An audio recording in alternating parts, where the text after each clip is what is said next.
grumpy, daddy interfering with the Smeagol time? Yeah? Come on, your biscuit's still here, you can still eat it.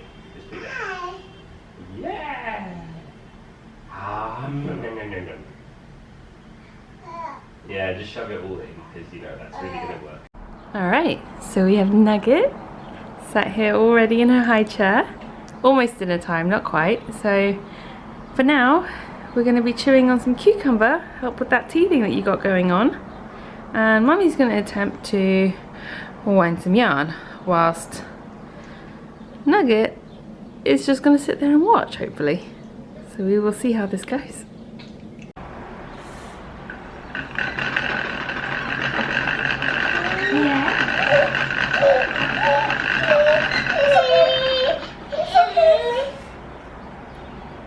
Hey, honey.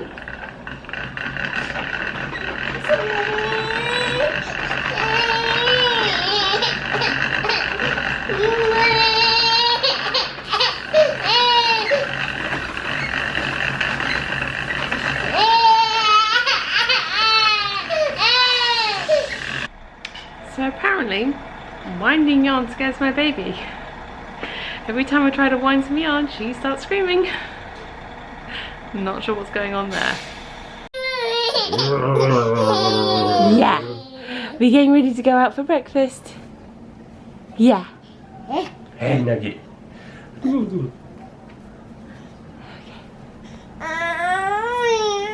This fits you perfectly now, doesn't it, honey?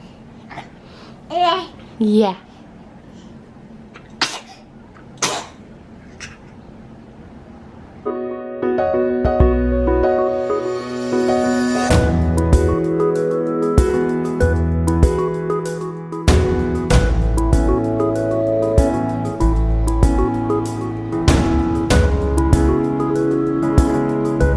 Morning guys, today is Monday the 16th of October.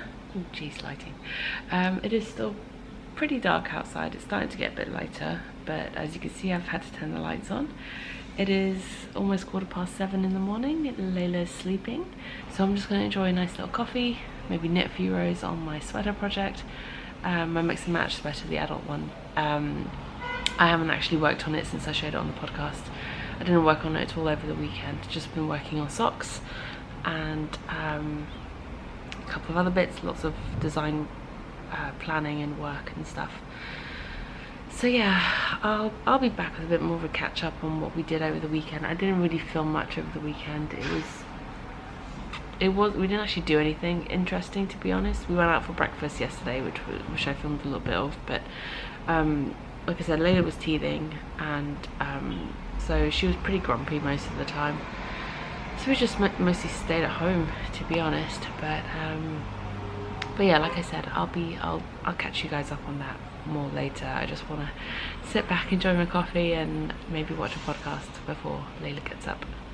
Okay, so oh geez, light. So it's now almost 8 o'clock in the morning. Layla's up, she's dressed, she's bouncing around in her little jumper. I say she's dressed, I mean she's changed. She's still in her PJs. Hey Layla, you want to turn around and say hi? Layla? Nope, too interested in her toys. Well, like I said, we didn't really do much this weekend. We just stayed in. I filmed a couple of little bits here and there, but mostly it was just us hanging out at home and me trying to get some work done, Perry playing on his Xbox occasionally, and looking after Layla in between all those things. One thing we did do though was we rolled up our carpets. We had, rugs. We had 2 rugs in here and 1 in our guest room, I guess. And we rolled them up for a number of reasons. One, so I could put these mats out easier. Oop. These used to be my blocking mats. They are now Layla's play mats. And sorry for all the moving around. Hope it's not making anyone feel ill. I'll sit down. And yeah, so we rolled them up so I could put these play mats out a lot easier. And also means keeping the floors a bit easier. Keeping the floors clean will be a little bit easier without rugs. And the big rug that we had in here, which almost looked like knitting with like the chevron stripes and the orange at either end. We really love that, and most of you guys seem to really like it too. Unfortunately, what we didn't realise when we got it was that it gives off a lot of fuzz. So whenever Layla crawled across it, her hands were like completely covered in like fuzzies, like a lot more so than if she's just crawling across the bare wood floor. So we've rolled it up just for ease of that as well. Also, we seem to be going through a bit of a thing lately with Layla and the cats occasionally throwing up. So it just makes cleaning a lot easier as well. Layla seems to, we've seemed to have figured out that when she's teething, or like in the early stages of teething, she has a higher tendency for throwing up her food. So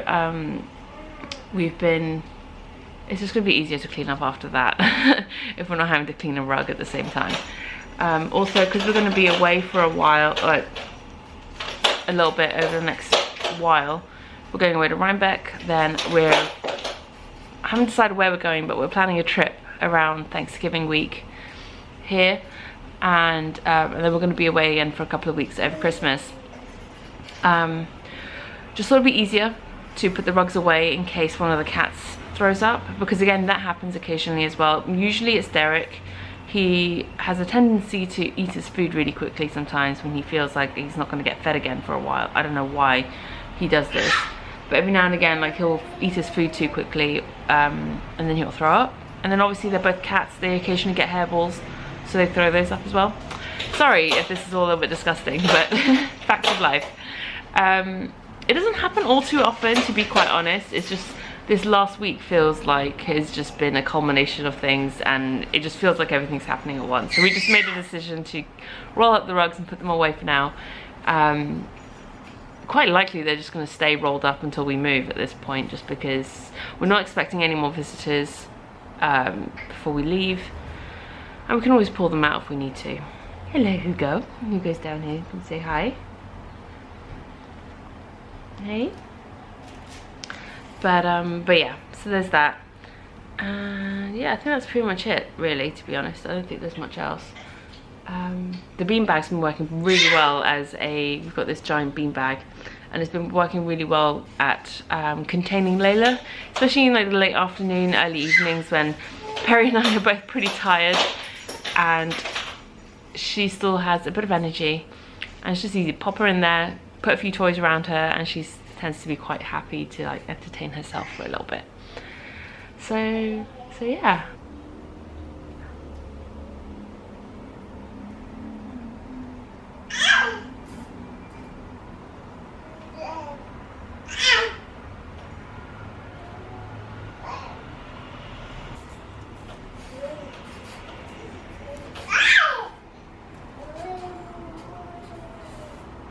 One other thing I forgot to mention, so I managed to actually knit about 4 rows on my cardigan pattern, which is actually more than I expected, to be honest, because the rows aren't exactly short as an adult sweater. I mean, they're not that long because it is a DK weight sweater, but I wasn't expecting her to sleep as long as she did, but she did, which was nice. And managed to drink my coffee in peace, watch a couple of short videos.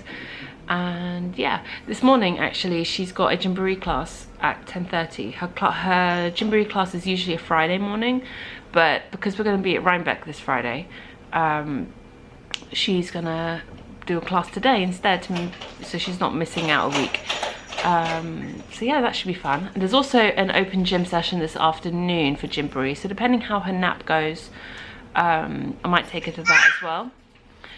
Perry's away today, I mean just for the day. He left this morning, he'll be back later tonight. He's gone to DC for a work trip, and but it doesn't mean he's not going to be home till 9, so it's just me and Layla today until she goes to bed.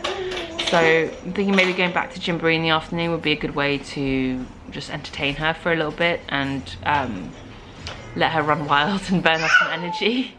But we will see. Perry took her to Gymboree this last week while he was off, and both times that he took her, she wasn't particularly happy. She was very grumpy and not as like happy, not her usual self. And I think that's probably mostly to do with the fact that she's been teething. We didn't really figure out she was teething until the middle of the week, It was around Wednesday when I realised she was teething because I found a tooth in her mouth. And the fourth one, so she's popped one of these front top middle ones. I think it's this one. And the other one is on its way. It's like you can see the ridge in her gums where it's coming through, and it's just, I think that's basically what's been causing her to be super cranky this weekend.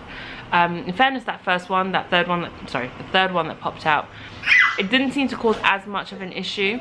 She was a bit grumpy, she was a little bit less settled than usual, but this fourth one is really taking it up a notch. Like, she's been very difficult this weekend, and I say very difficult, but things that used to be easy are now proving to be a little bit more challenging with her, which is fine. I mean, she's teething, of course she's going to be in pain, and it's hard when she doesn't know what's going on.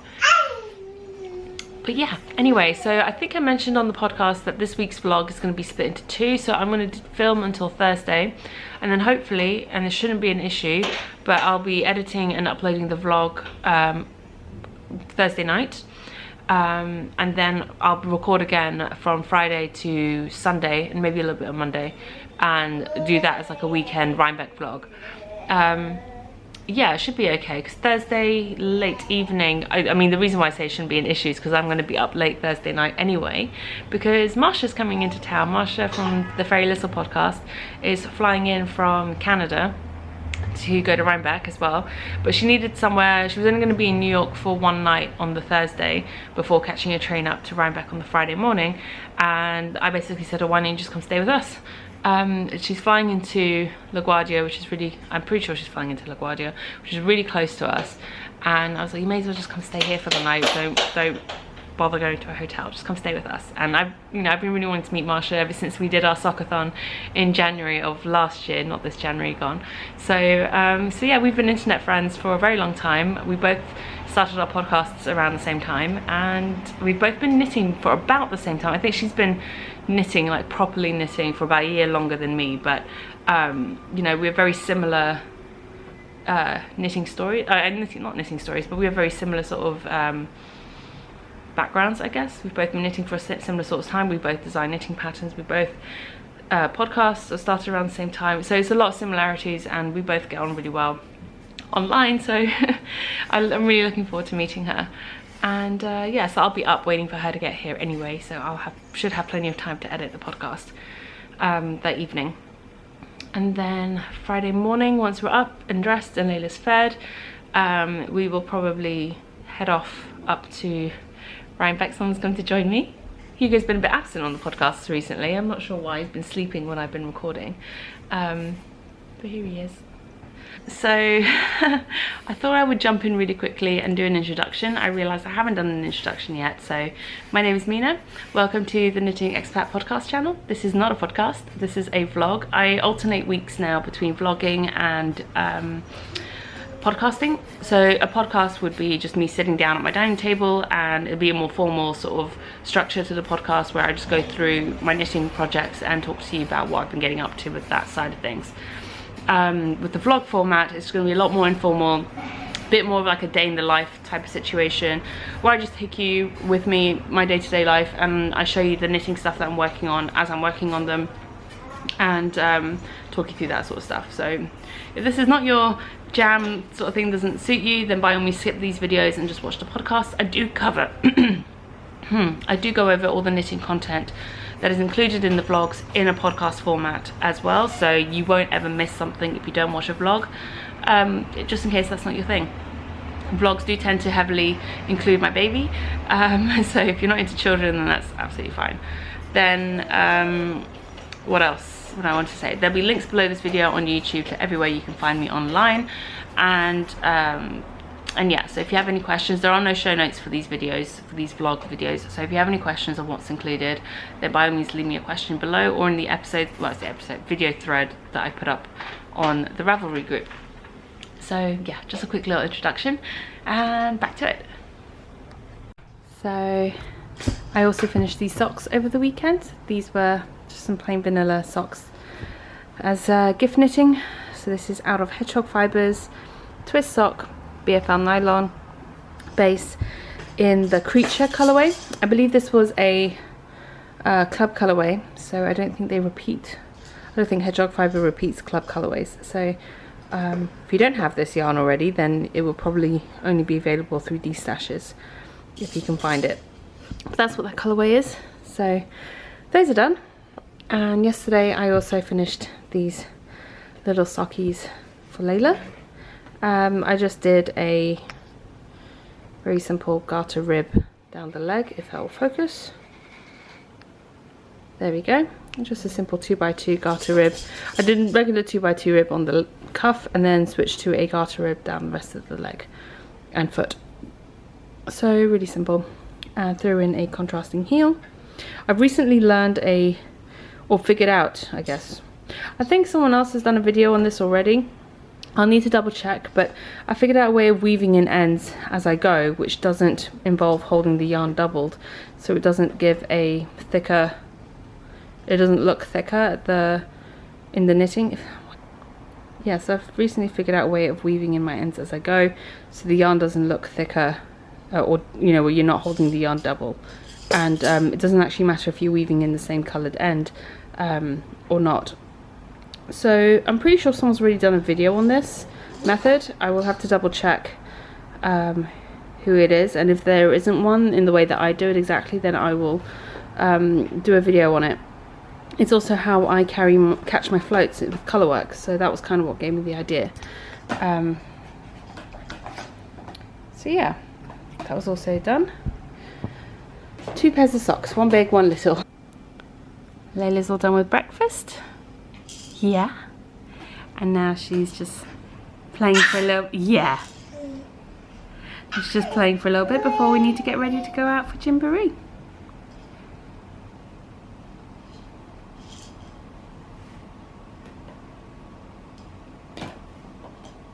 Yeah, you trying to put that back into the, oh, almost. Trying to put the blue one back on. Alright, so I have one more task on my to-do list this week as well, which is to add buttons to this cardigan. This is my Samuel cardigan by Joji Locatelli, and I've only just noticed there's a bit of like a colour swirl thing happening in the middle here. It's not really that obvious in real life unless you're looking through the camera, but I did alternate skeins after I'd gotten past the sleeve separation. But anyway, I don't mind. It's a pretty tonal or semi-solid colorway anyway, so it was always going to be a little bit like this. But like you see, I've got buttonholes and no buttons. I was planning on going out and getting some buttons for this, and actually for a cardigan that I've got for Layla, but I just haven't had time. Just didn't work out. And I think, so what I'm going to do is I've just got these simple, really basic plastic shirt buttons. I think they might even be a little bit too small for this to work properly as a button closure. I'm not sure, we'll see. But basically I'm just going to sew those on temporarily so I can wear this to Rhinebeck. This is it's the only, well, one of 2 sweaters that I finished this year that I haven't worn yet, so they can count as Rhinebeck sweaters. I was never thinking I was going to be able to finish another sweater in time before Rhinebeck after I finished this and the other one that I worked on. And it seems, and the other one is a worsted weight alpaca pullover sweater, so I don't think I'm going to be able to wear that. It looks like it's going to be too warm at Rhinebeck for something that thick and warm.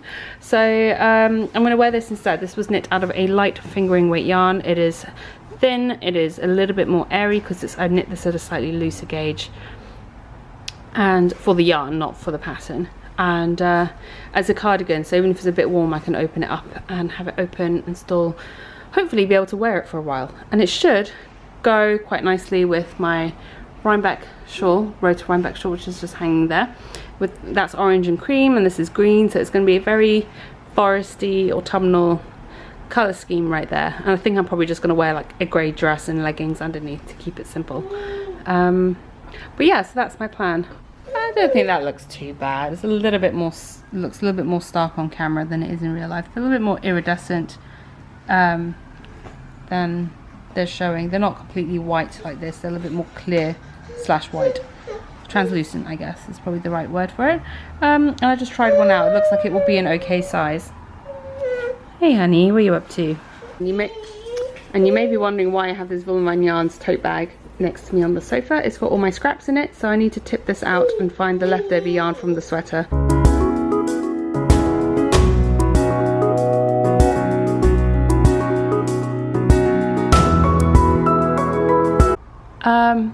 Yeah, so I have all of these scraps, which is actually a ridiculous amount, and I can't find it. I don't have it.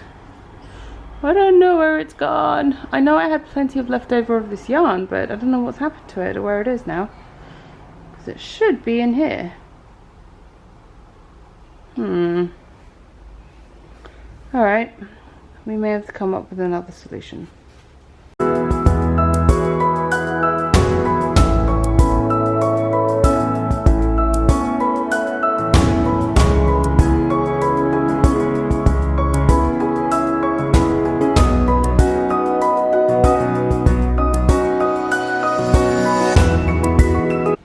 Well, the last thing you would have seen was Layla napping in her stroller, and since then we went to Gymboree. She was fine for the first 20 minutes. Then yeah, I don't know what happened. She just started not being happy about being there. I guess her teeth must have been bothering her. She was just crying the whole time for the rest of the session. Well, on-off crying, not the whole time crying, but yeah, so she wasn't too happy.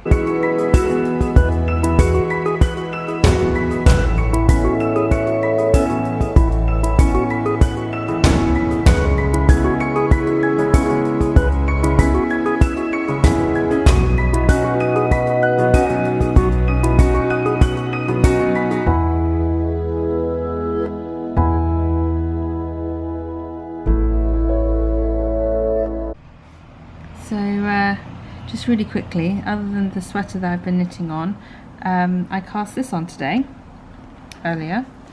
Look how tiny it is! It's another baby sock for Layla. This is out of some leftover Lolo Did It yarn. It's on her Dowager Countess colourway.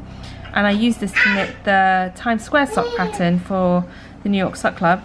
And I have plenty left over, so I thought I would knit Layla a baby version of the Times Square socks. I've just done like 3 pattern repeats now. It's so cute. I'm going to do one more pattern repeat before I pop in a heel, but I really love how these are knitting up for her. Okay, better look at the colour. But yeah, so there's that. There she is, little madam, making a mess. Hey?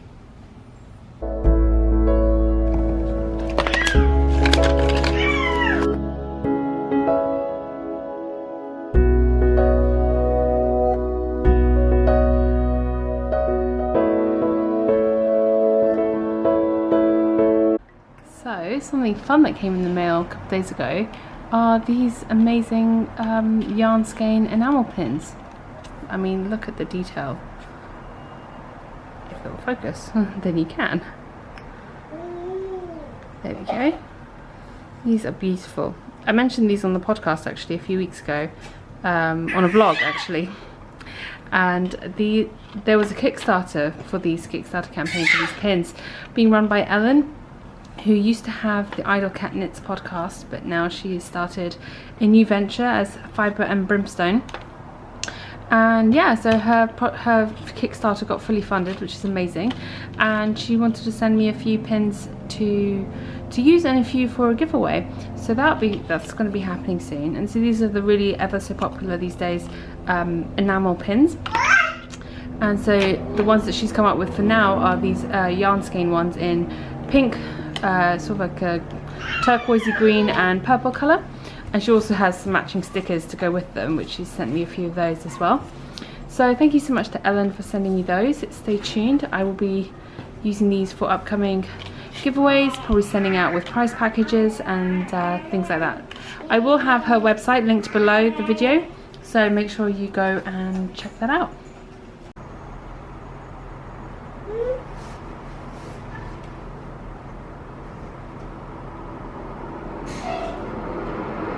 I think I'm going to add the purple one to my project bag with my mix and match cardigan design in it. So this project bag is one that I made. It's actually from a hand spun fabric from Bahrain, and it's covered in some badges badges and stuff I've picked up over the last couple of years. And this one is a needle felted purple sheep from Iceland. This one is one I got recently, I showed on the podcast. It's actually the first enamel pin that I've got, and it's from the lovely Sam from Lavender Loon Yarn Company. It's a sun and moon, which is really lovely. And yeah, so now I'm going to add my purple yarn skein pin to the mix, which I think will go really well with the green bag. And I've got other purple theme badges on here as well.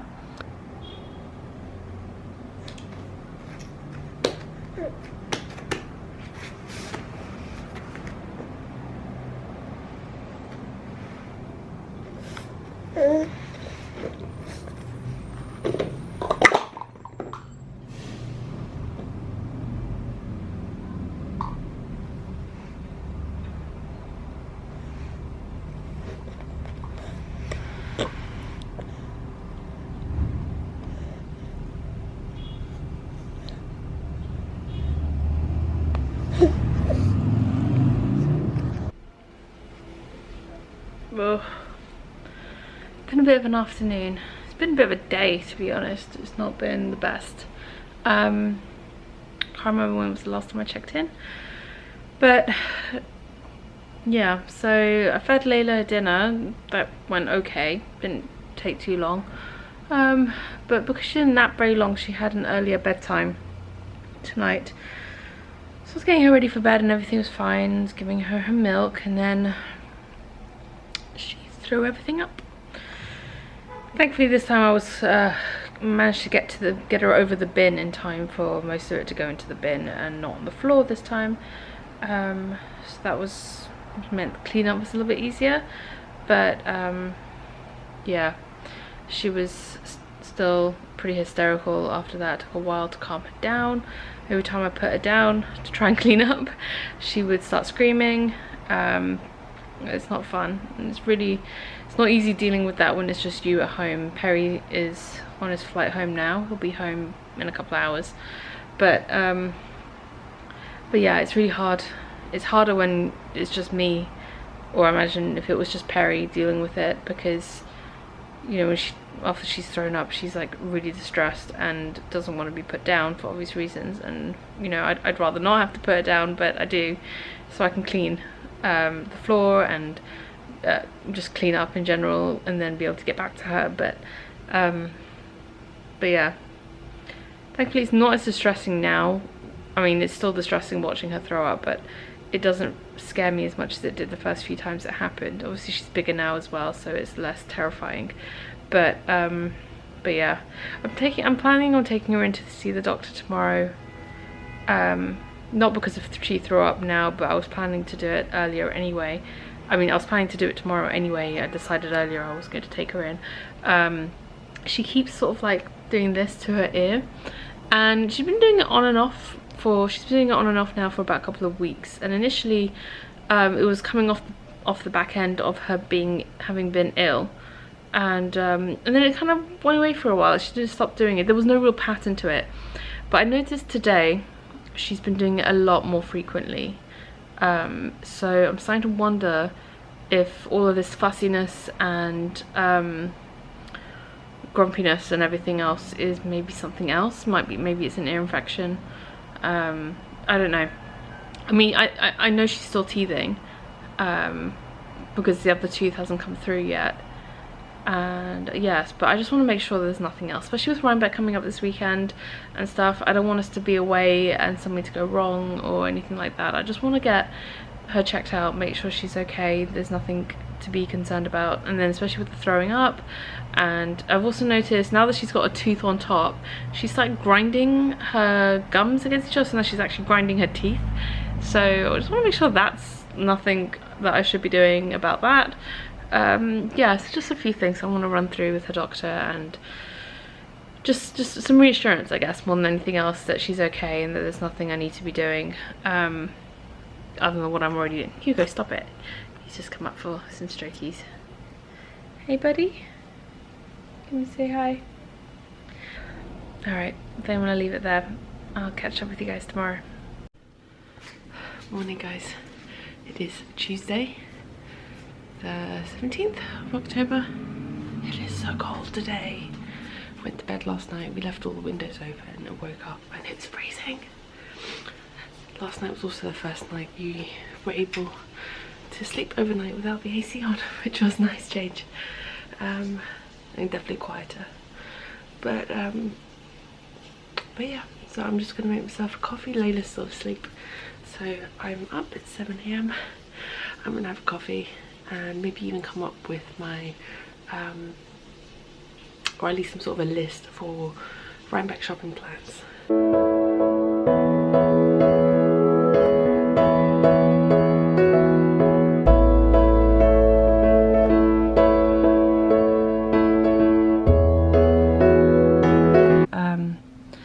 Layla woke up just as I was finishing making my coffee. Layla woke up, so you might be able to hear her in the background.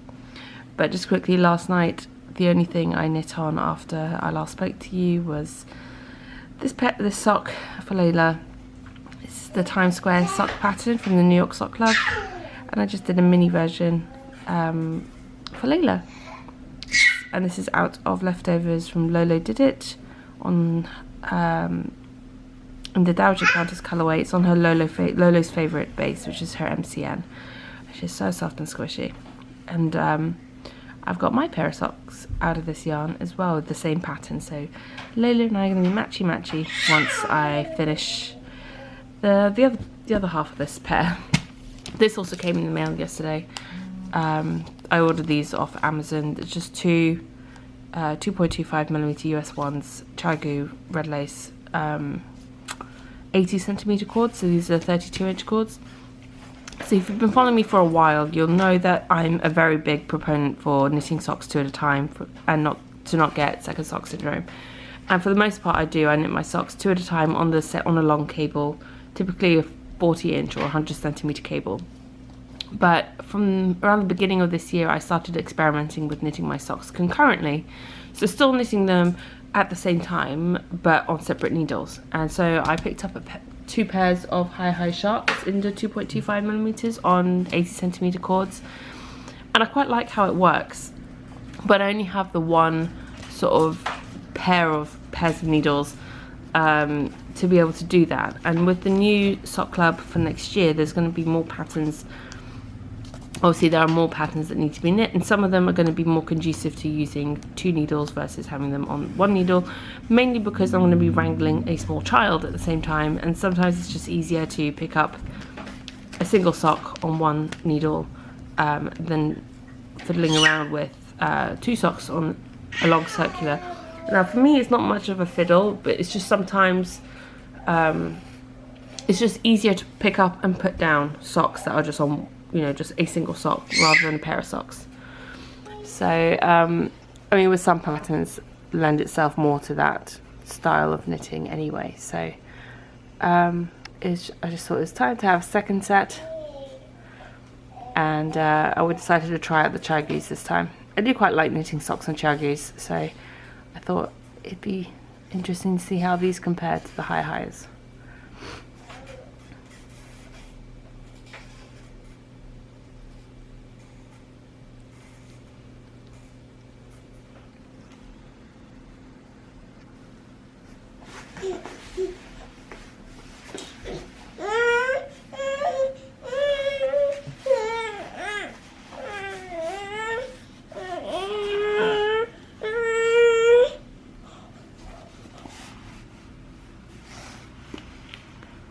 The toys are all the way over there, honey. What's that face? What's that face?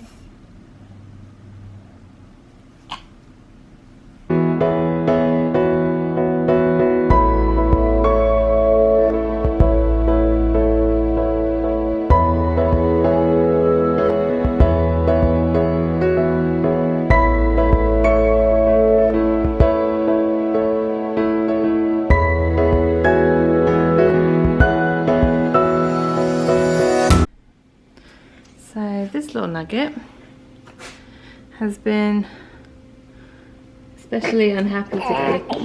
Well, you wouldn't know it based on how she is right now, but she's not been particularly happy. Every time I put her down, she starts crying.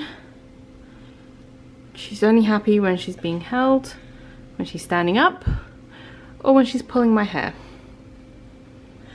Yeah.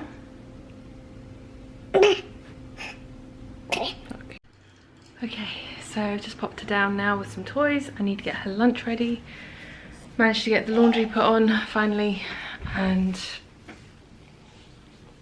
it's just gonna be one of those days really, isn't it? I did manage to get her a doctor's appointment for this afternoon, a little bit later than I would have liked, but it's the only time they had available, so I took it. So we will just see how things go with her lunch nap, and then I will probably take her to Gymboree this afternoon. Hopefully we'll see how that goes. If she's really miserable, then we'll leave.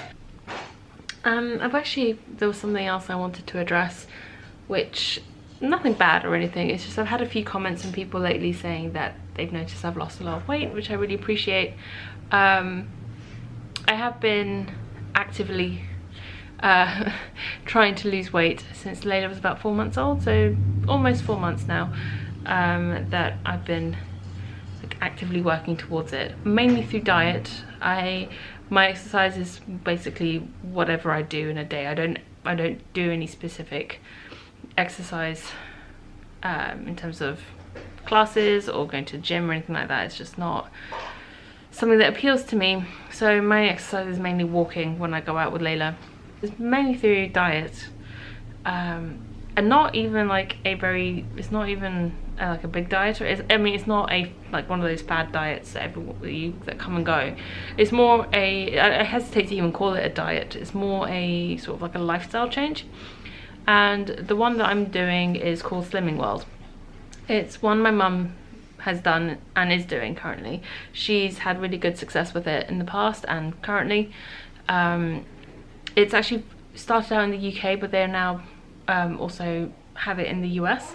And it's similar to Weight Watchers in the sense that you have like a group that you go to every week, except in the US it's not an actual in-person group meeting, it's online. And I found that's been really helpful, and as well, like I said, the diet is more of a lifestyle change, and it's really easy to follow, really easy to implement.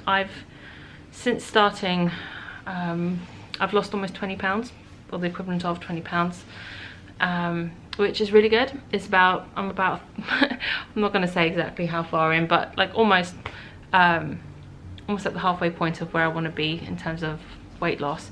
I did put on a lot of weight when I was pregnant with Layla, but I'd actually put on a lot of weight before I got pregnant with Layla for a variety of reasons.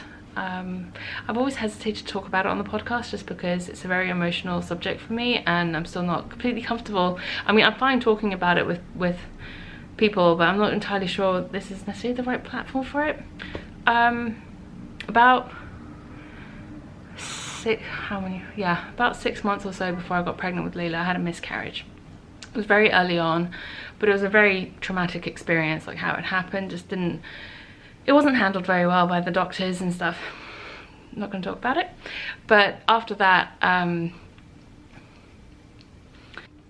sorry, I just needed a minute. But after that, basically, I sort of stopped taking care of what I was eating, and I just ate whatever I wanted. So I ended up putting on quite a bit of weight before I got pregnant with Layla, and then I put on more weight after I got pregnant as well, for obvious reasons.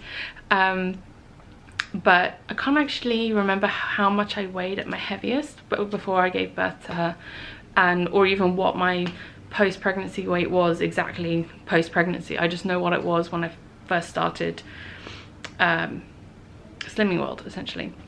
So from that point, I have lost 20 pounds. I obviously lost a bit of weight immediately after giving birth to her, and in those first 4 months, a little bit of weight came off naturally. But it was really from when she was 4 months old to now is when I've like really actively been trying to lose the weight. So it's been going well so far. I've had this last month has been a bit of a off month in terms of I haven't been as strict with myself. or as strictly on plan as I would have liked, mainly because of birthdays and then visitors and a bit of travel here and there, and just Layla being quite difficult as well has made it more difficult for me to take care of myself when I'm spending so much energy on her. But it's going well. Things, like I said, this last month things stagnated a little bit, but it's going well. I'm really appreciating the fact that people are noticing. Not that I expect anyone to ever say anything. It's enough that I notice it myself and that Perry notices it. But every now and again, it's nice to know that it's a visible change, because sometimes I don't feel like it's changed that much, or that it's a very noticeable, or that my body has changed very much at all with the weight loss. But I have started to notice it with how some of my clothes fit and stuff like that. So I'm still not back to pre-pregnancy weight, so I've got a bit of ways to go to get there, but I still need to lose a bit more weight after that anyway, because of aforementioned reasons. So yeah, I'm just gonna leave it at that. I don't expect anyone to comment on this or like to necessarily want to talk about it or anything like that, but I realized it's not something I ever talked about on the podcast. I had thought about it many times, mentioning it. I just couldn't think of a way to bring it up without it being, I don't know, it just didn't seem right to talk about it. But anyway, so yeah, so this time of year is always a little bit difficult for me. I realised now in the last couple of years, when it gets to like this time in October, it's I tend to get very, very down. But it passes, and we have a happy, healthy baby. Well, I say happy, she's not very happy right now, but usually she is. So, so I'm very grateful that we have her. So in the short time that Layla has slept, I've managed to have some lunch and finish off her Times Square socks. They're so adorable. I love how these have knit up. I love the little like swirl patterns happening with the green in this yarn. So yeah, another little pair of socks for Layla with garter heels. I do like a squishy garter heel. It's fast becoming my favourite, not just because it's the fastest way to knit a heel, but I also like how it looks. So yeah, I'm hoping she'll fall asleep again. Oh. Alright, if she keeps going like that, I'm gonna have to go get her, but she seems fine. She's just rolling around a lot. So she did fall asleep again, but with her hand poked through the bars. We'll see how long this lasts. Alright, so Layla just slept over an hour in addition to the half an hour she slept earlier, so I think she ended up sleeping about an hour and 45 total, so better than nothing, to be honest. And she's awake now, so I'm gonna go grab her and get her changed quickly and head out to Gymboree. Ready for Gymboree? Layla's wearing a lovely hat knit by Kayleen, who's the host of the Little Bean Loves the Yarn podcast, and her playdate sweater I made her. This house, or two houses, have gone all out decorating for Halloween. Not sure how well you can see it through the bars, but definitely got some decorations going. Hey.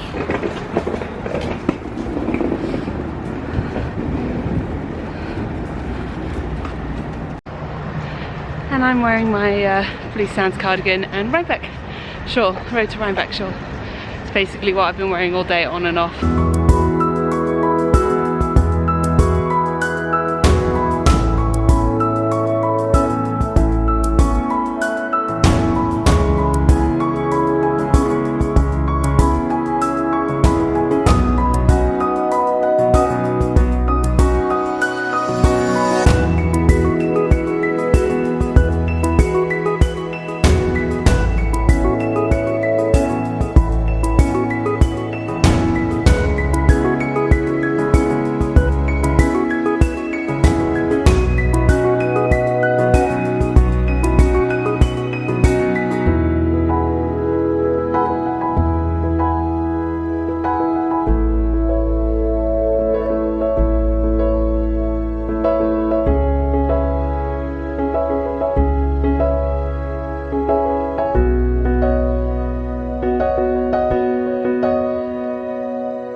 That was a much better session at Gymboree, wasn't it, Nugget? You had a much better time.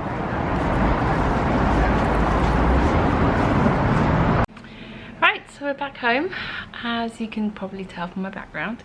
Went to Layla's doctor's appointment. That went okay. She doesn't have an ear infection, thankfully. Doctor thinks it's just referred pain from her teething into her ears, which was something that we also considered as an option. I can't remember if I mentioned it or not. She seems pretty happy. She was a lot happier at Gymboree today, which was really nice to see. She was playing a lot more and just in general being more like she usually has been at Gymboree rather than how she was the other day. And yeah, it seems that she's starting to develop a bit of a memory now, because we went to the doctor's office and within 5 minutes of getting into the office she suddenly realised, or looked like she suddenly remembered what happens at the doctor's office. And she had a meltdown. She basically cried throughout the entire appointment. Like the kind of crying as if like she's in like some serious intense pain. I think she's just remembering the fact that she goes there for her jabs and she doesn't like it very much. So yeah, that was fun. But so we've just got a different kind of painkiller, just some Motrin, which is like ibuprofen basically for children. So she's got some of that, and yeah, she's gonna have some after dinner, so hopefully that will help with the pain. And I also asked about her vomiting, and the doctor was like, basically she's just getting worked up and being sick because she's worked herself up so much, which sounds about right, but it would be nice if she wouldn't do that, wouldn't it? But here's hoping that she will be okay. I just got her dinner ready, so once she's done bouncing in a couple of minutes, I'll get her fed and then she'll have some playtime before bed.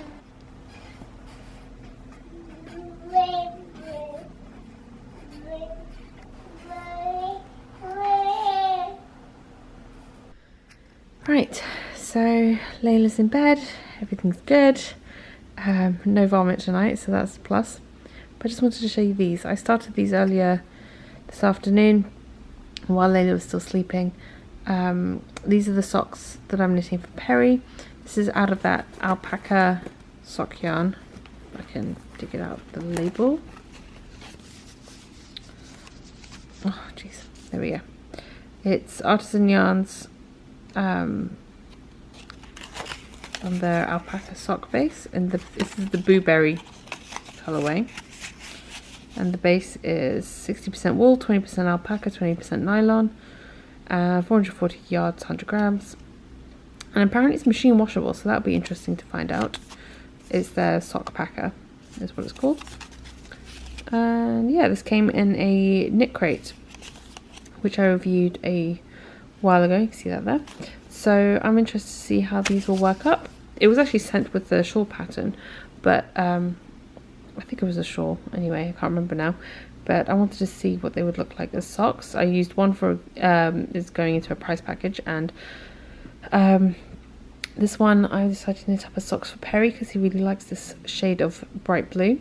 I was planning on doing a pattern for these socks, which is why they were on two separate circulars, so I could knit them concurrently. But I just decided today when I sat down I couldn't think of a pattern to use, so I just went for stockinette. With plain vanilla. He likes his plain vanilla socks. I do them pattern just to keep it interesting for me, but it's a really lovely yarn to work with. I really like working with the yarn so far. It's got nice stitch definition without, it's not super crisp, but it's, if that'll focus, you see what I mean? Yeah, it's definitely got a halo to it. I'm not sure how well you can see that on camera, but there's definitely some fuzziness to this yarn. So I'm interested to see how this is going to wear and how it's going to wash, because apparently it's machine washable, so I am going to put that to the test. It says it's also tumble dry safe, but I don't tumble dry any of my hand knit socks, so I'm not going to be doing that. But I will definitely let you guys know how it goes. I actually did our washing today, and a bunch of Perry socks were in there, and I think most of his 100% merino socks were in that wash. So what I'm going to do tomorrow when it's daytime is I'm going to show you how his socks have worn, especially because I recently gifted him a couple pairs of socks about a month ago, or just over a month, about 6 weeks ago. So it'll be interesting for you guys to see how those have worn, I think. And yeah, so that's that. Perry's actually out this evening for a networking event, I think it is, for an alumni thing from his one of his universities. So yeah, so I'm home on my own. Like I said, my friend Tonya popped by earlier for a little bit, and then I went and put Layla down. Like I said, no incidents this time, which was good. And I'm just relaxing with some knitting. I've got these socks where they're at the same point, so I'm going to pop these away, and I think I'm going to crack on with adding some buttons to my Rhinebeck sweater and possibly knitting a bit more on my mix and match cardigan. I've come to realise that I may just get to the end of the raglan increases by Rhinebeck. I probably won't get to separating the sleeves before Rhinebeck, which is fine, it's not a big deal. But I feel like once I get to the point of having separated the sleeves, that's the most fitted part of the sweater in terms of sizing, is the shoulders. I really want to make sure that the shoulders are fitted nicely, and then the rest is going to be a little bit more flowy, I guess, a little bit less fitted. There's no waist shaping. Obviously you can always add it in if you would like to, but there's no waist shaping included in the pattern. I really like cardigans without waist shaping. I don't tend to put it in myself, and I just like how it fits, and with the style that I'm going for with this one, I kind of feel like that's going to work really well with it. So that is hoping. I'm going to be taking some of the yarn with me to Rhinebeck because I'm hoping to pick up some buttons for it. I'm not entirely sure how many buttons I'm going to need because it depends how long it ends up being, but I'll pick up a few options, or sorry, a few buttons. So I'll have a few extra, which is never a bad thing in case you lose a button somewhere. And yeah, so there's that. I did put together my list for Rhinebeck. I think I have something like 6 sweaters on there. I'm not planning on buying all the yarn for 6 sweaters. A couple of design ideas. I just wrote down approximate yardages for certain types of sweaters. There is 2 that I definitely want to get yarn for. One is a worsted weight sweater, which is a Rhapsody in Cables by Joji Locatelli, which was kind of gifted to me by a lovely podcast friend. And the second is for the Fading Lines cardigan, which is also by Joji Locatelli, which was also gifted to me as a I think it was a birthday or Christmas present from a viewer. And that one is a really lovely open fronted cardigan with a gradient kit for the yoke, it's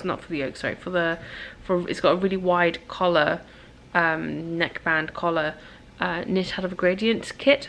And I have a gradient kit that I picked up at Bogue Knitting Live in like a gradient of purples, which I think would look great, but I just want to pair it with some really simple grey yarn.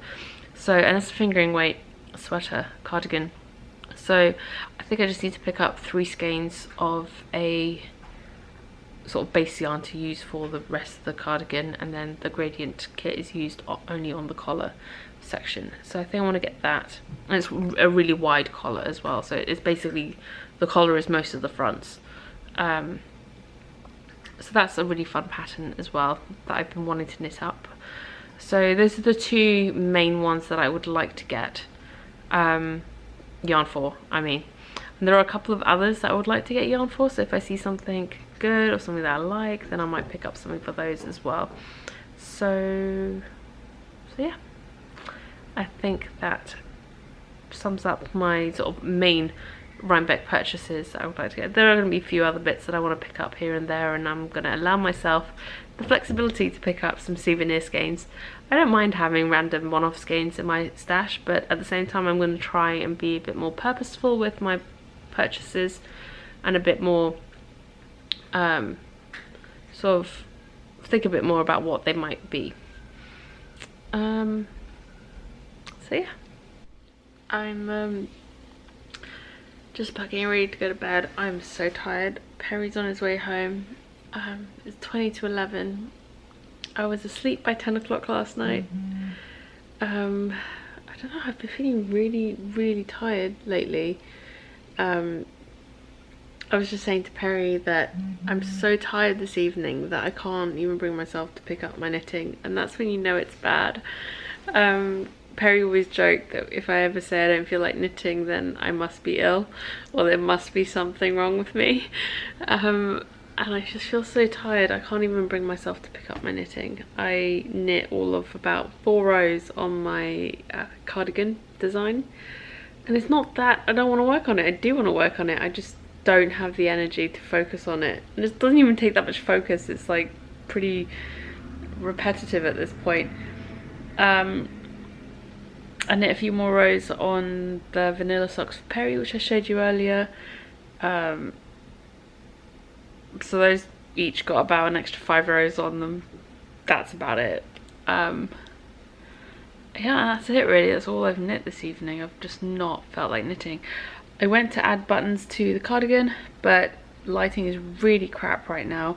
So I just put in little removable, those little bulb stitch markers, removable stitch markers. I pop those in where the buttons need to go.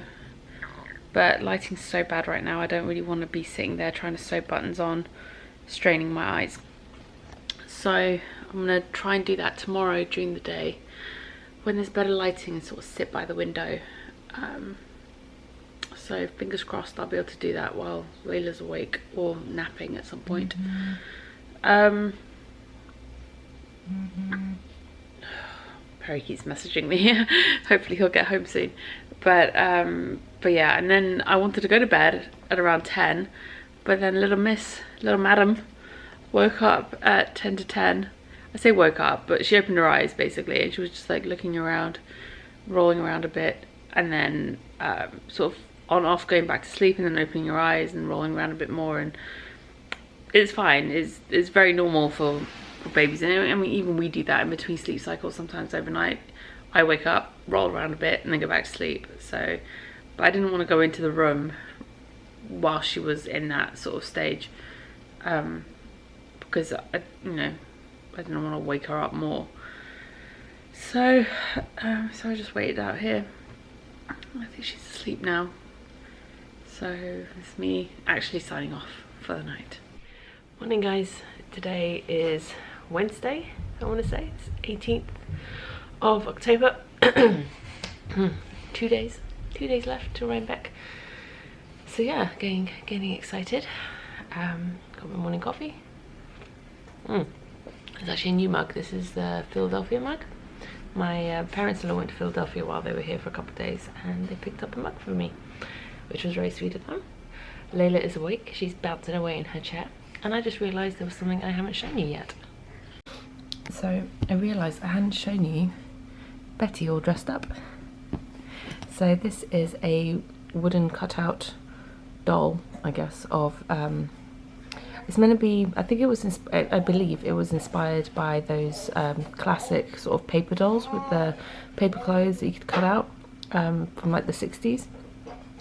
But this one's obviously wooden, so it's a bit more durable. And yeah, so the idea is you can sew or knit dresses for it, or outfits, not just dresses.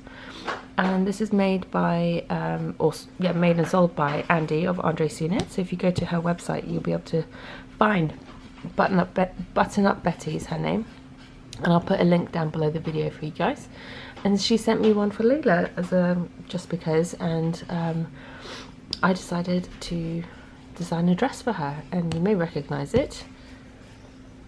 Oh, I'll grab it. It is the same as Layla's dress, or very similar, inspired by Layla's dress. It's not exactly the same, but yeah, so Betty has her own matching dress. The main thing I've excluded from it is the crochet edgings around the neck, sleeves and hem.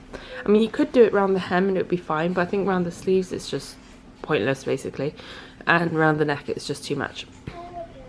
So there's that. I've actually written up the pattern for this dress for Betty, and Andy's going to be selling that pattern with on her website. And also I'm going to include the pattern as a freebie, or as like an addition with the dress when it's released. I need to double confirm that with Andy if that's okay with her. but the doll's pattern, and it will only be specifically for Betty. If you wanted it for any other doll, you would have to make those adaptations yourself. But yeah, so instead of using the leftovers to make Layla a matching headband, I decided to make her Betty a matching dress. And I think Betty's going to come with us to Rhinebeck.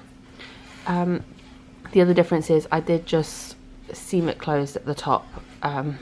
So Betty has the keyhole at the back of her dress rather than Layla.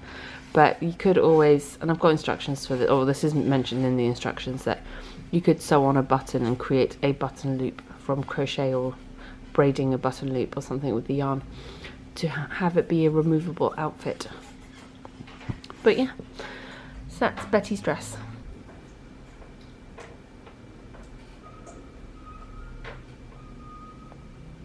So I said I was going to go over some of Perry's socks, and these were all in the wash recently, so these are the ones I'm just going to talk about. Hopefully Layla will behave, and we'll go through this. I've got them in chronological order for when I knit them. So this was the very first pair of socks I knit for Perry that he actually wears. So this was from a Crazy Zalbable. Can't remember the colorway name, but that's what these are. Yeah, Layla's come to investigate. But as you can see, these haven't actually worn too badly. They've got a little bit of fuzzing on them, and I mean, a little bit of fuzzing and stuff is something I would expect on socks anyway. But yeah, they've worn really well. A few little fuzzy bits. The heel is a Layla is a Regia solid colour, so that's worn really well. Unsurprisingly, with Regia, they wear really well. And yeah, the socks haven't got too much pillings. A little bit on the back of the foot, where the back of the foot that's in the shoe. Get Layla off it. Then yeah, and you can still see really good stitch definition on the sole of the foot, even with all the fuzzing. Loads of people are reluctant to knit with Crazy Zalbable because it can be a bit thick and thin, but I think if you use the right gauge, basically you want it to be a good tight gauge for sock knitting anyway, it'll be fine. And like I said, he's had these socks for over 2 years now, so they've worn pretty well, I think. Alright, so hopefully she's a bit more occupied. The next pair is this one, and this is a pair that I knit for him last summer, I believe it was, and this is out of a Malabrigo sock yarn. Again, I can't remember the name of the colour. It is 100% merino sock yarn, there's no nylon in it, and again you can see the heel has worn really well. The back of the leg has a bit of fuzzing on it, as with the foot, but nothing terrible. There's no major felting. It's a little bit of felting around the foot. Again, that's perfectly normal with socks, and I always expect that to happen at some point. But the sole of the foot, the stitch definition is really good, and overall there's not a ton of pilling on these socks. So there you go. So this is again over a year of wear on those socks, and he really likes them. This is the third pair. These I knit for him at Christmas. This is out of some Nooch fibre, I believe it was Nooch fibre, and I picked this up at Knitty City. Again, I can't remember the colourway name for this, but again, this is a superwash merino nylon. This is a 75/25, a very standard sock blend, but you can see how well these have worn, and I know he's worn these a lot because he likes this colour. So there's what the toes look like. Stitch definition in the foot is brilliant, and with the back of the leg as well. A little bit of fuzzing, but nothing terrible. So these have worn really well over the last 10 months or so. What are you doing? I love this onesie with the little like ballet shoes on the end. It's really cute. So that's those ones.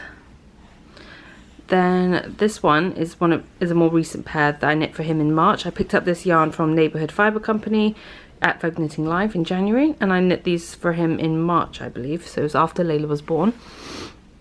Again, this is a 100% superwash merino. It is a very high twist yarn, but and typically I would probably knit something like this, or with this sort of plumpness, on 2.5mm needles.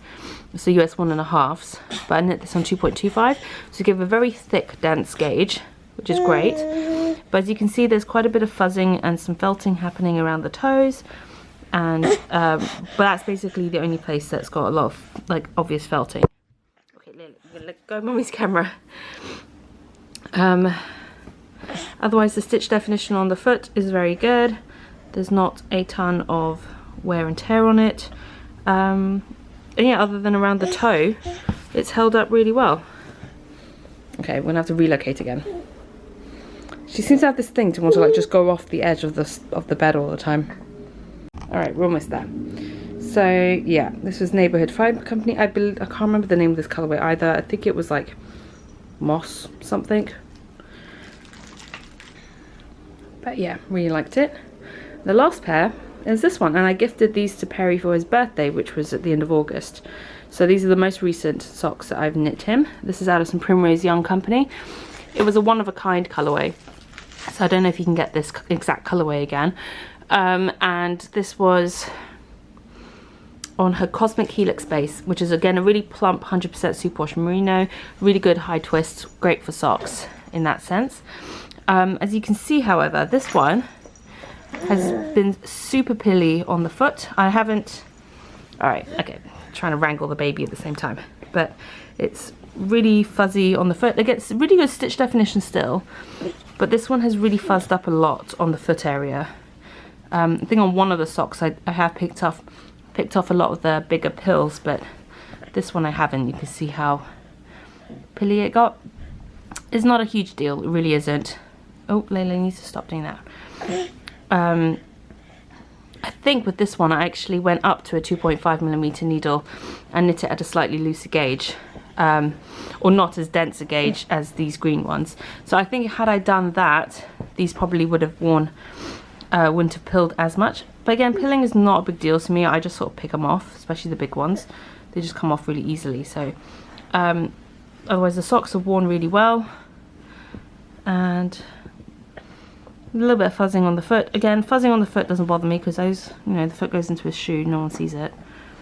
And otherwise, even in the foot area that has gone fuzzy, the stitch definition is still pretty good.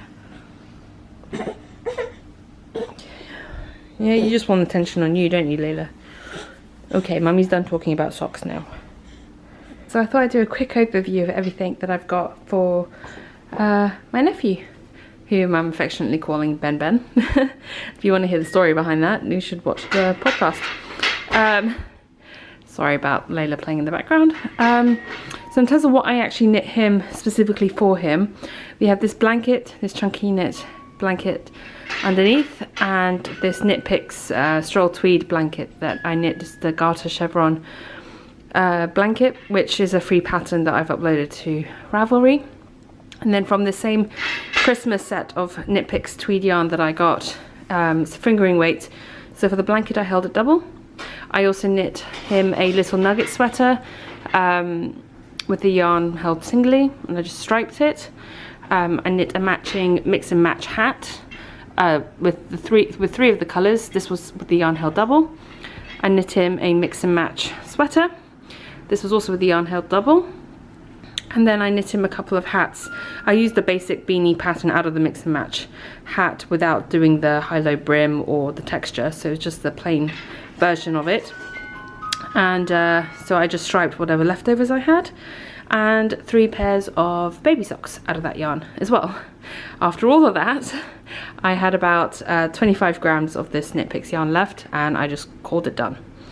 In terms of other things that I have knitted, which I'm going to be giving to him, one is this sweater. This was originally a flax light sweater which I steeked. Actually, I did a video on how I steeked this on which is on my YouTube channel.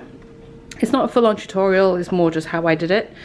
And Layla never actually wore this, so I'm going to give this to Ben Ben.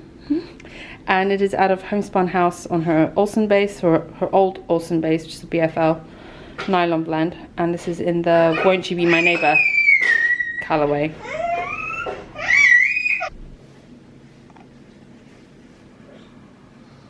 Alright, and so that's that cardigan. Then I have this little cocoon that I knit to take photos of Layla in when she was born. I just never got around to it. By the time I did, she was a bit too big for it. So I do have a few pictures of Layla in this, but I thought I'd pass it on for another baby to use. And no real pattern, I just kind of cast on and made it up as I went along. And then I did like a little matching hat to go with it for the pictures. Again, I don't think Layla ever actually wore the hat, because by the time I got round to it, she'd outgrown it. And then I have a few other hats here that I knit for Layla. Most of these she wore at least once. But again, she's outgrown them now. And another pair of baby socks, which again, Layla never actually wore these ones. So they are fresh and new. And yeah, so that basically covers the whole array of stuff for baby Ben Ben. So fingers crossed my sister-in-law will like it and that he'll actually get to wear some of this stuff. Hopefully they'll have a decent winter, so he'll be able to wear some woolies.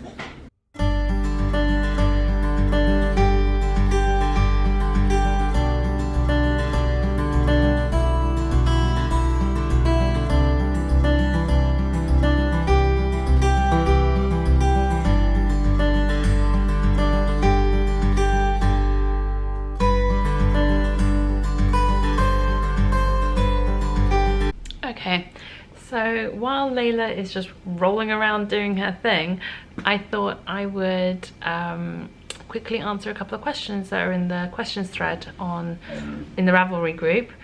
We have a couple of questions in here. When I last podcast, I thought I'd caught up on all the questions, but it turns out I have a couple. So there's just 3, I think, that I haven't answered. 2 are new and 1 was from the end of September, so I'm really sorry it's taking me this long to get to that one. Okay, so BM Soul Lounge, I believe is the Ravelry name, has asked, "Hi Mina, I'm not sure if anyone asked this question. If someone did, sorry for asking the question again, and thank you for taking the time to answer. My question is, what is your best approach in writing and creating a new pattern? Do you knit it up and write the pattern at the same time, or do you write out the pattern then knit the garment? What has been the best approach for you?" I used to sort of just write it out as I went along. I sort of had a vague idea of what I wanted to create, and I would kind of just write out what I was doing as I was doing it. Nowadays with a baby, doing it that way is a little bit less practical for me, to be honest, because I'm constantly, if I am knitting whilst Layla's awake, then I'm constantly putting my knitting down, picking it up, and it's not easy to sort of sit down and take notes whilst I'm knitting. So what I try to do now, is when I have some dedicated design time, as I call it, or like a design day when Perry's looking after Layla, then I try and plan out designs that I want to work on, at least in like a draft format. And so then I can work off of that. And if I have a draft format written out, I generally try and have it typed up, because once I have a framework typed up, going in and editing and updating that over time becomes much easier, at least for me. So I kind of get a draft layout done, and then I can print that off and have that in paper copy in my project bag with the project. And then as I'm working through it, I can quickly make some notes where I've made changes, or if if something needs to be clearer or whatever, I can make notes on that copy. And then whenever I have some time to work on it, then I can sit down with my notes and update the pattern I already have drafted out. I find that now to be the most effective way for me to do it. I don't know if it's necessarily the best way to do it. I don't know how other designers who are stay-at-home parents do it. I've never really approached other designers to find out what their methods are. I kind of feel like everyone's methods are their own, and you kind of find what works for you. This is what's currently working for me now. It might change again in a while. Usually it takes a while for an idea to cement in my mind in terms of what I want it to be nowadays. I have so many ideas floating around, and I end up trying to cram too many things into one project, and I'm just like, okay, no, I need to scale it back a bit, and it doesn't need to be that over the top, if that makes sense. So I always start out with like a ton of ideas for one project, and then I sort of scale it back a bit and streamline it down. And once I have an idea cemented, then I want to sort of work on drafting out an outline. And then, what is she doing? Sorry, she's just being a bit silly. Yeah, and then from that outline, I then work on a sample. Sometimes I end up knitting more than one sample. Sometimes the first sample works out great. So yeah, that's basically my method. I think I've talked about this before, but I don't know how recently, so I can't remember how recently it was. I might have just imagined it. So I don't mind answering that question again. And then the next question is from Toy Dog, and they've asked, for a beginner to beyond basics, who's beyond basic shawls and hats, what patterns of yours would you suggest to try? There are so many nice ones. I need some advice on where to start. And thank you. All right, so I'm just going to bring up my pattern shop page on Ravelry to talk you through the ones that I think would be the most appropriate.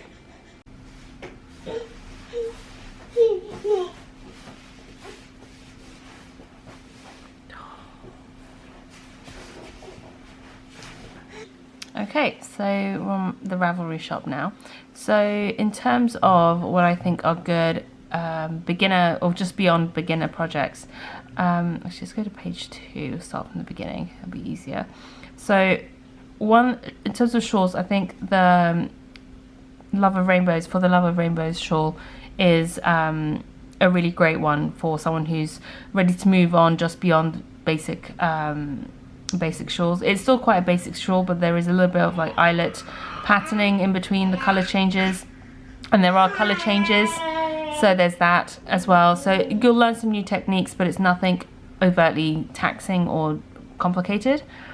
I think the Highland Peak shawls, both versions, worsted weight and the fingering weight, I think both, sorry Layla's being loud, I think both of those are really good just beyond basic beginner projects as well. You got a little bit of lace in the border and some interesting construction in the main body section.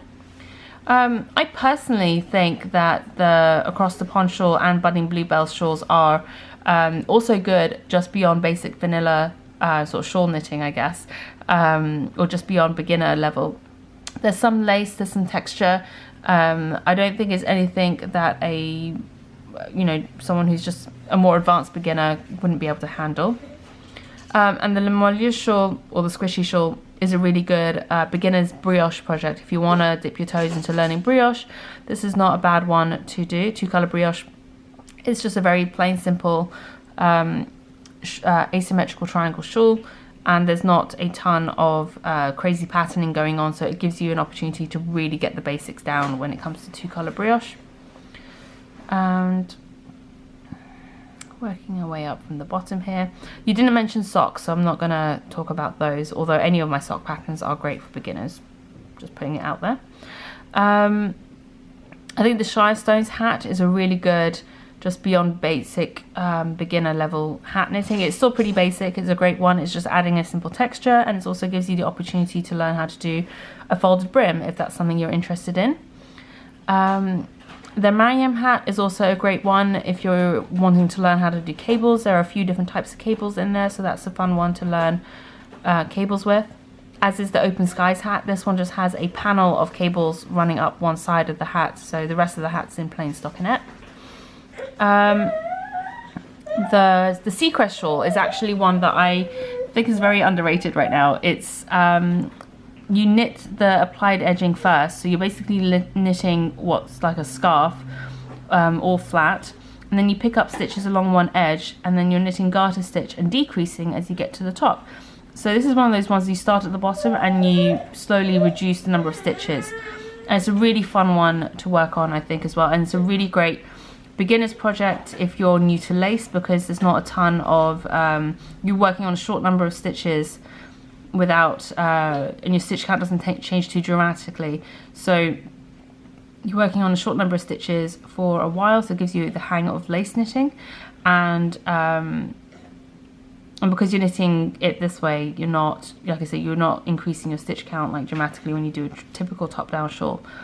And then you pick up stitches along one long edge, and then you're decreasing as you're going up. So by the time you're finishing the shawl, you only have a few stitches at the very end. So this one actually goes really quickly.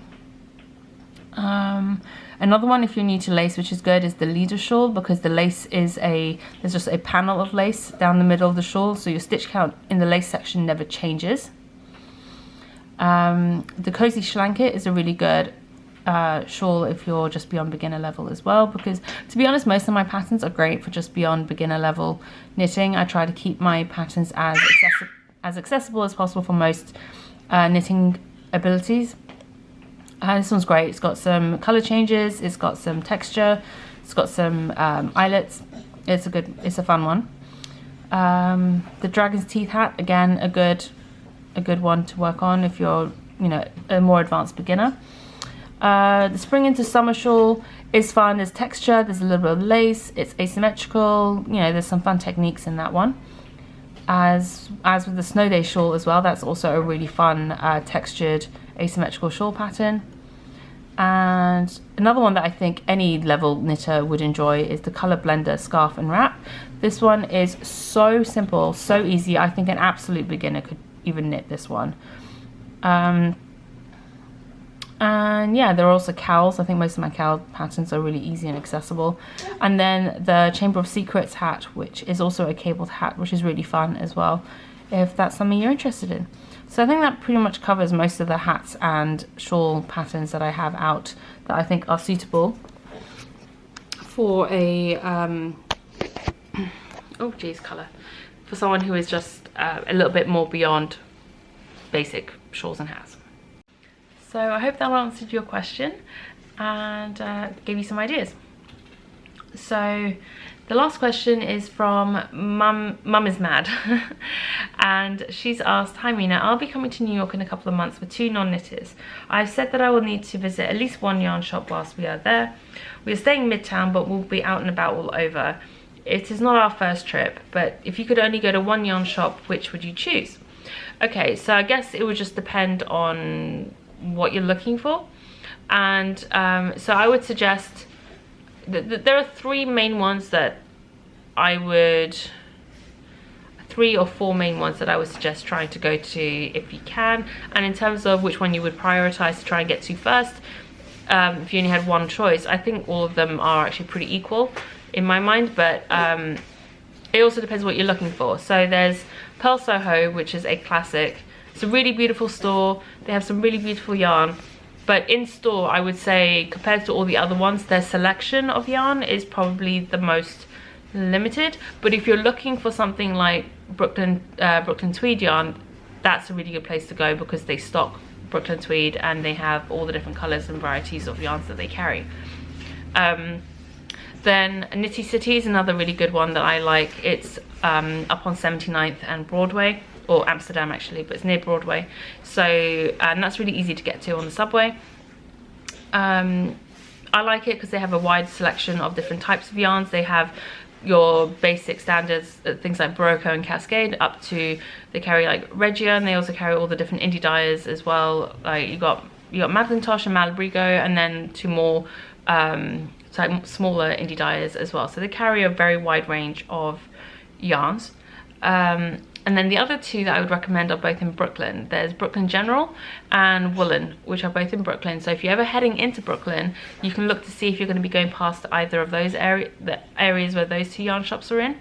I think Woolen is probably a little bit easier to get to than Brooklyn General, but both are accessible by subway.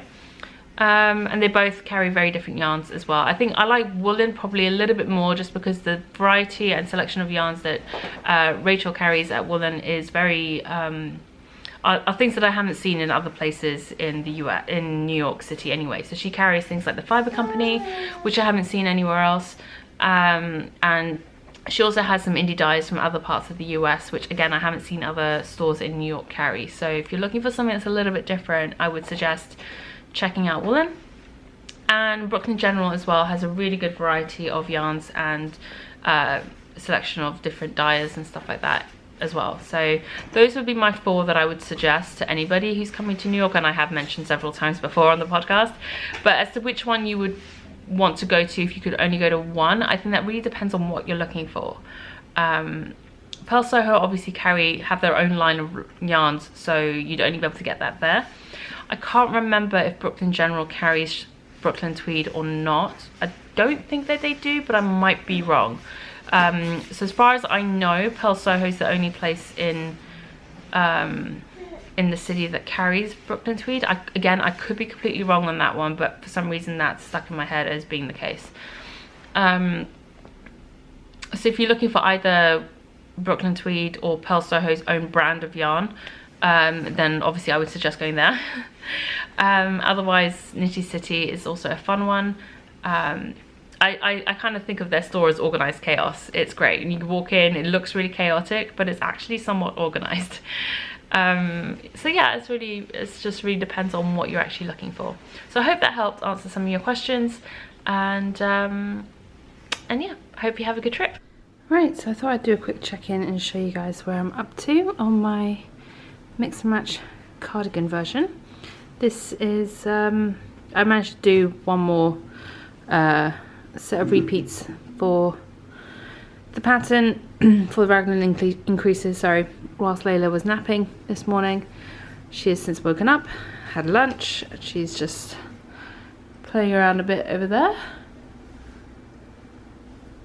Yeah. And yeah, side knit on this a little bit. It's my progress so far. I've got a few more increases to do before I'm finished with those.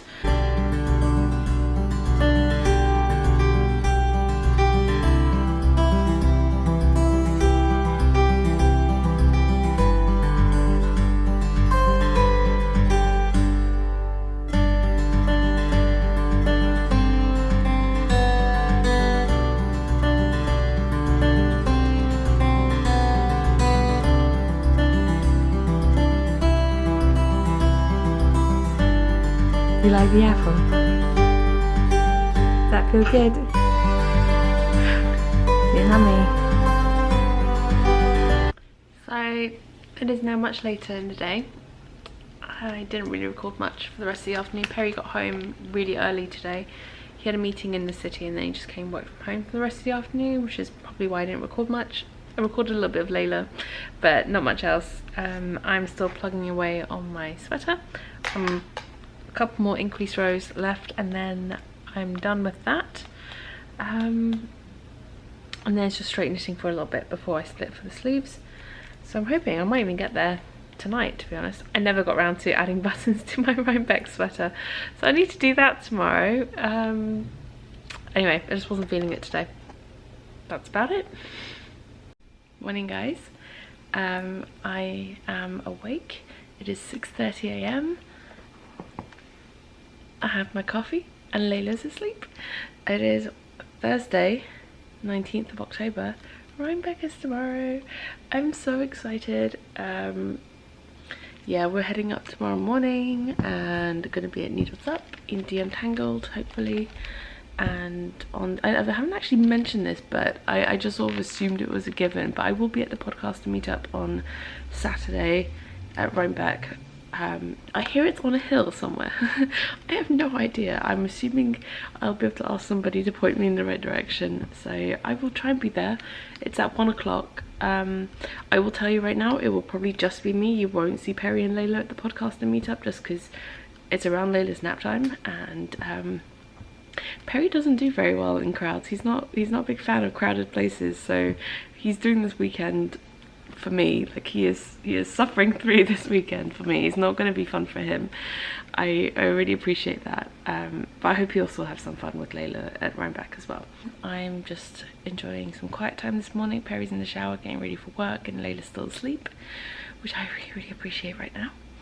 And I'm working on my cardigan. I finished all the raglan increases last night, so now it's just a little bit of straight knitting until I can split for the sleeves, which shouldn't be too far off from where I am. So yeah. Layla's up this morning, playing with some toys. Yeah. She's so adorable.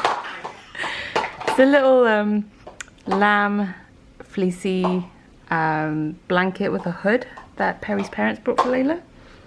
And it is the most adorable thing. It's quite chilly here in the morning, so I just kind of put that on her head and it acts like a little cape. She doesn't like it she's not very fond of having it on her head. The hood is actually a little bit tight. She will probably eventually pull it off, but so far she's tolerating it. She looks adorable. Yeah, what do you think?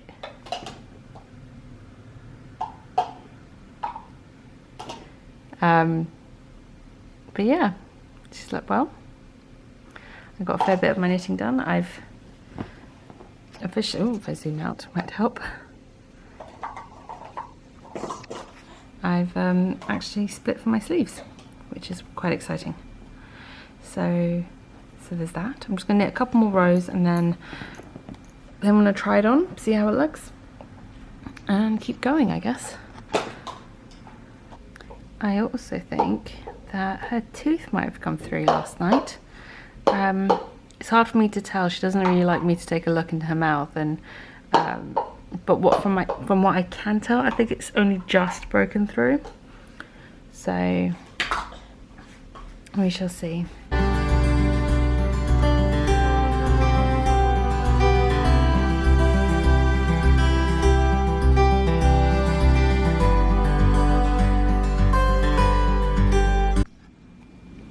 Alright, so I've finished the first ball of yarn and I'm still working on the second ball. I've been alternating throughout, so this is so far almost 2 balls of yarn got me to this point in my cardigan. And the reason why the first ball's run out is because that's the one that I used for gauge swatching, so there's a bit less yarn. A little bit less yarn in that one. So yeah, I need to wind up some more yarn, but I thought I would try this on quickly and show you guys what it looks like.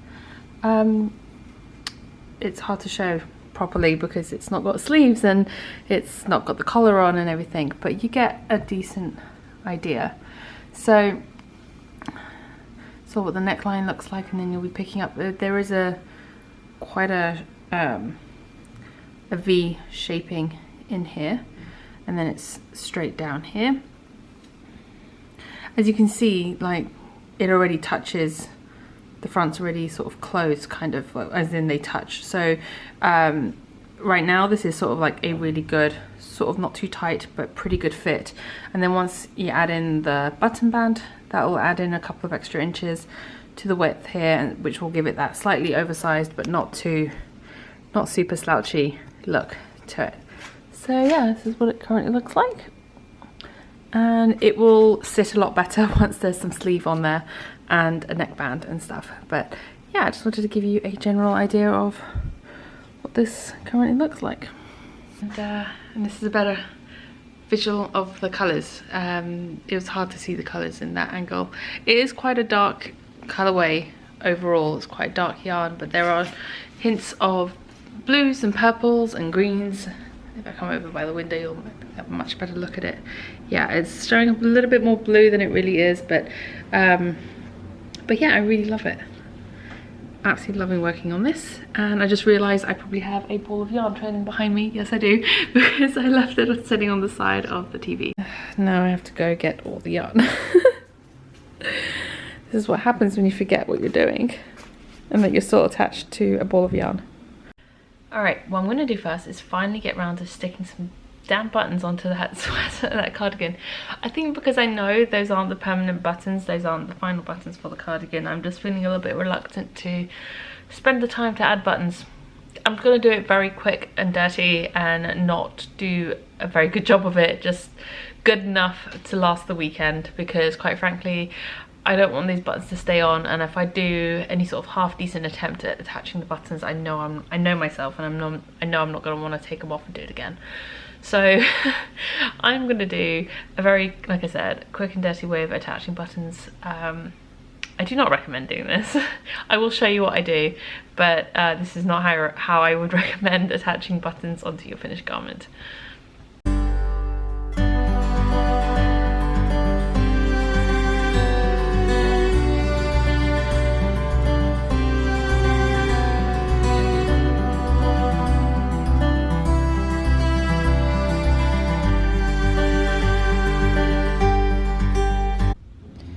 Yesterday, Hugo was sleeping in Layla's diaper bag. Today, he's sleeping in her chair. Her stroller, rather. He actually really likes the stroller. I don't usually let him sleep in the stroller very often, but sometimes It's a fighting battle. It's a losing battle, I mean. Just to show you that I did do it, I added all the buttons to the sweater. It took all of about 10 minutes. I mean, it's still pulling just a little bit because I'll explain in a second, but it took all of about 10 minutes, but it's only because I didn't attach the buttons properly. For one thing, I couldn't find the yarn, my leftover yarn from this, but I'm pretty sure I had a ton of it left over, and I know I didn't get rid of it.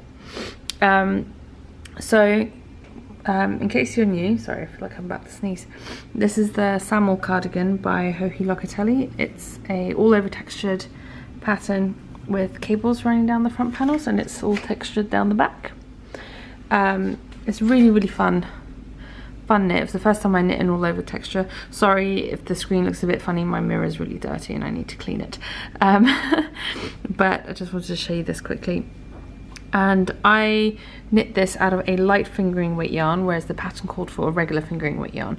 So my gauge was slightly off. I did actually knit a size up to get approximately my size, although it was still slightly smaller than the size I wanted out of the pattern, which was fine. It's not a big deal. And like I mentioned earlier in the vlog, I've been losing weight, and actually since finishing this to now, the sleeves already fit a ton better. When I first finished this, the sleeves were really quite tight.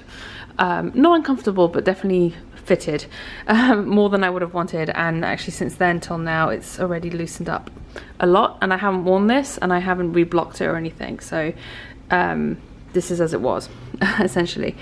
And it's still a little bit tight around the front, but again, like I said, I'm losing weight, so I'm hoping that will sort itself out a little bit.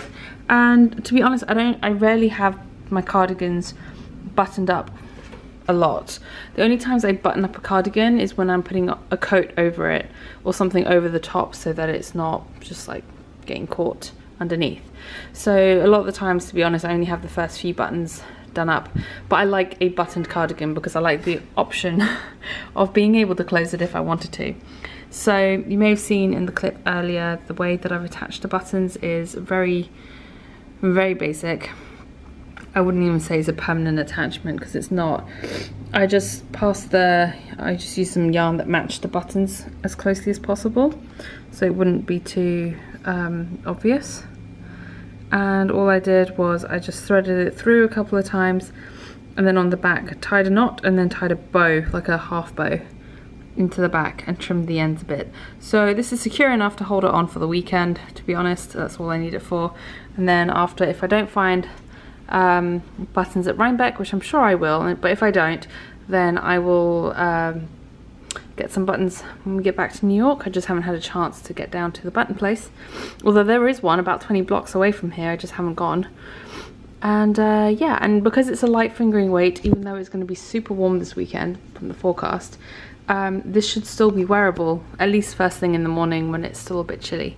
So yeah, I'm really happy with my quote-unquote Rhinebeck sweater. And yeah, I'm pretty sure this is going to be one of those ones that I wear a lot throughout the year, because it is a thin layer. It'll be great for layering in the spring and autumn when it's kind of cold but not that cold, and to wear like under a coat or something on slightly warmer winter days. So yeah, I'm really happy with it. That's what it looks like.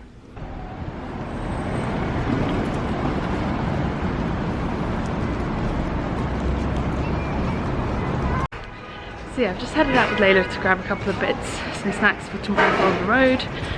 Don't know why I'm all fuzzy. Alright, back in focus. Like I said, just heading out quickly for a couple of bits. Nice to get out, get some fresh air. Perry's on his way home, he left work early. So yeah. So Layla's wearing her mix and match sweater. It's the plain version that I knit out of Primrose Yarn Company. It's on her Sophia, I think it is. Or Sophie, I think it's Sophia. Fingering basis MCN in the lemongrass colourway. And no socks. She's really a warm baby and it's actually not that cold outside, so definitely doesn't need socks.